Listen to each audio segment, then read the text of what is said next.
I'm in a 2018 Kia Sorento, and today I'm going to show you to connect your phone's Bluetooth to your vehicle interface. So first we'll start the vehicle and make sure the display's on.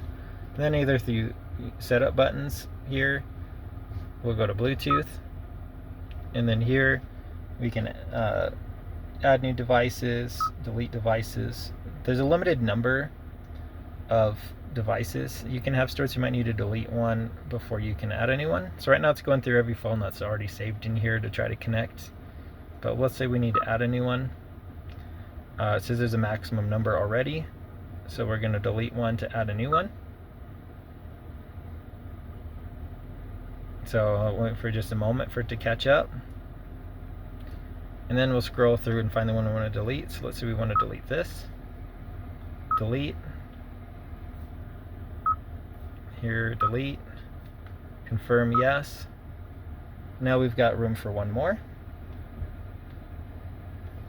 So turn Bluetooth on from your device in order to search. On your device, select the name that matches vehicle name on the screen. Often if you push and hold that, it'll get you to your pairing menu. So we're looking for Kia Motors. Sometimes it takes a few tries, or you need to restart your phone a few times. And then double check these random numbers match, which they do. So we'll hit pair, and then now we're set. So now the phone's connected. So now we could take phone calls, messages, things like that.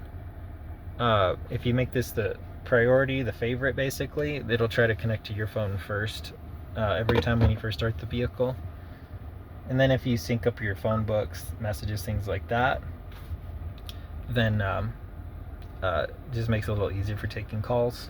But you could also listen to music, and especially newer models, you can typically sync up maps. The contact download is starting.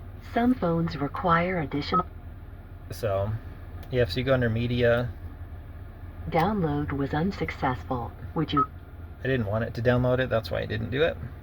But here's Bluetooth audio, so under here, you can sync up your music and things like that from your phone. If you're having issues from this screen, double check that the volume's on your phone, as well as on your vehicle. But otherwise, I hope this is helpful. I hope you have a wonderful day.